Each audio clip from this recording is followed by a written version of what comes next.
Assalamualaikum warahmatullahi wabarakatuh.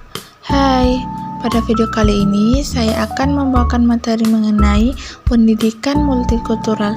Sebelumnya, izinkan perkenalkan nama saya Nur Alini dengan NIM 230 495 00027 dari kelas 23C jurusan Pendidikan Guru Pendidikan Anak Usia Dini, Fakultas Ilmu Pendidikan, Universitas Negeri Makassar.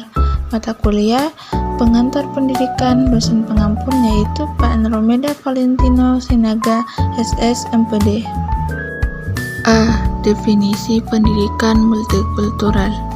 Pendidikan multikultural adalah proses pengembangan seluruh potensi manusia melalui pendidikan yang menghargai dan mengakui perbedaan budaya, etnis, ras, dan gender.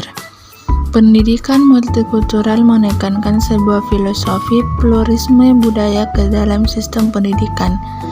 Pendidikan multikultural bertujuan untuk mengembangkan kesadaran terhadap realitas multikultural, serta untuk menumbuh suburkan sikap positif, konstruktif terhadap multikultural. Strategi sekolah dalam pendidikan multikultural meliputi yaitu: pertama, mengembangkan kurikulum yang berorientasi pada multikulturalisme. Kedua, mengembangkan pembelajaran yang berorientasi pada multikulturalisme. Yang ketiga, yaitu mengembangkan lingkungan sekolah yang berorientasi pada multikulturalisme. Dan yang keempat, yaitu mengembangkan kepemimpinan sekolah yang berorientasi pada multikulturalisme. C. Tujuan dan prinsip pendidikan multikultural. Tujuan inti dari pembahasan tentang subjek ini adalah untuk mencapai pemberdayaan atau empowerment bagi kelompok-kelompok minoritas dan disadvantaged. 27.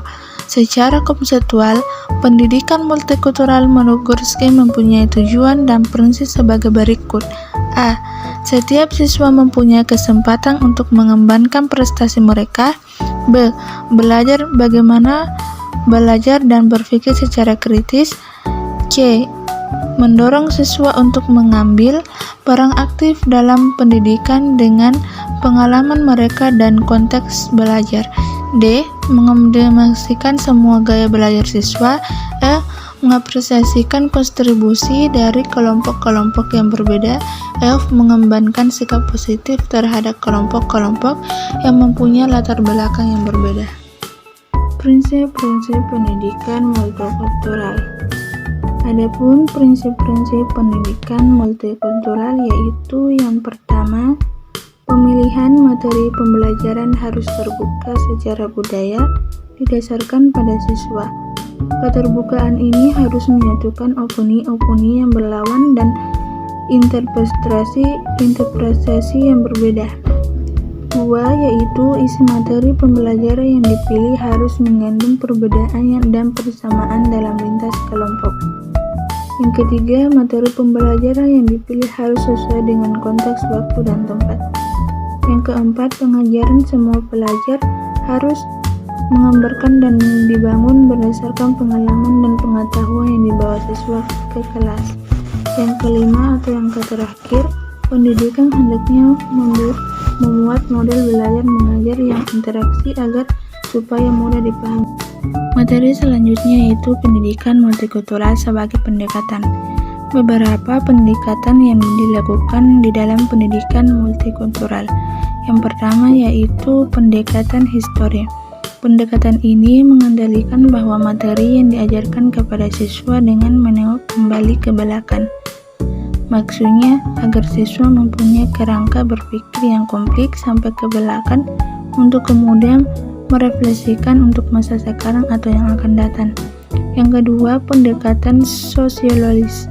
Pendekatan ini mengendalikan terjadinya proses kontekstualisasi atas apa yang pernah terjadi. Dengan ini, materi yang diajarkan bisa menjadi aktual bukan karena dibuat-buat tetapi sesuai dengan perkembangan zaman yang terjadi. Yang ketiga, pendekatan kultural.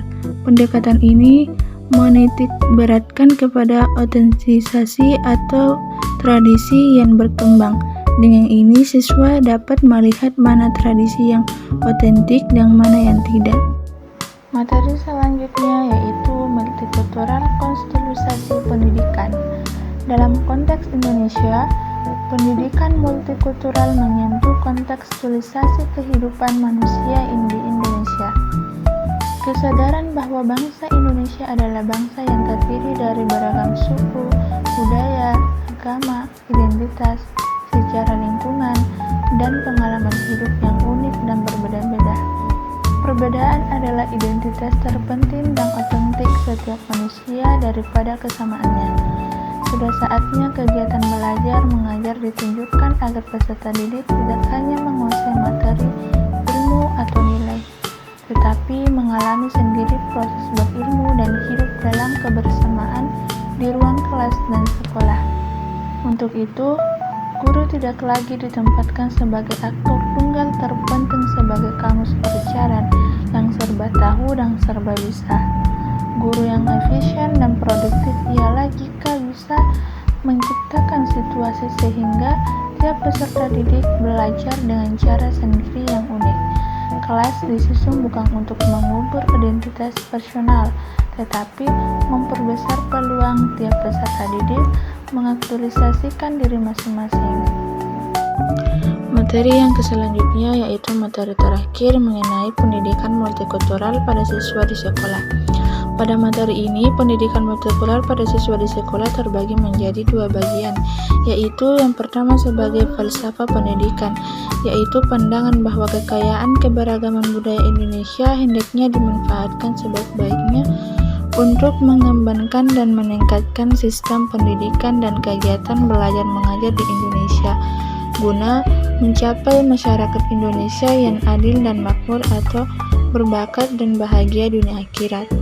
Yang kedua yaitu sebagai pendekatan pendidikan, yaitu penyelenggaraan dan pelaksanaan pendidikan yang konstekstual, yang memperhatikan keberagaman budaya Indonesia. Nilai budaya yakni mempengaruhi pandangan, keyakinan, dan perilaku individu atau pendidik dan peserta didik, dan akan terbawa ke dalam situasi pendidikan di sekolah dan pergaulan informal antara individu serta mempengaruhi pula struktur pendidik di sekolah atau kurikulum pedagogi dan faktor lainnya. Kesimpulan dari materi ini adalah gagasan pendidikan multikultural dianggap dapat mengakomodir kesetaraan dalam perbedaan-perbedaan dalam masyarakat, baik berupa perbedaan etnis, ras, agama, sosial, dan ekonomi dalam suatu sekolah pembauran. Selain sebagai sarana alternatif pemecahan konflik, pendidikan multikultural juga signifikan dalam upaya membina peserta didik agar tidak meninggalkan akar budaya yang ia miliki sebelumnya. Saat ia berhubungan dengan realitas sosial budaya di era globalisasi, ini pendidikan multikultural memiliki tugas ganda, yaitu selain menyatukan bangsa sendiri yang terdiri dari berbagai macam budaya tersebut, juga harus menyiapkan bangsa Indonesia untuk siap menghadapi arus budaya luar yang masuk ke negara ini. Nah, itu tadi video yang saya bawakan mengenai pendidikan multikultural secara singkat. Nah, menarik kan pembahasannya? Semoga melalui video kali ini sangat bermanfaat bagi teman-teman yang telah menontonnya. Saya ucapkan terima kasih. Bye-bye.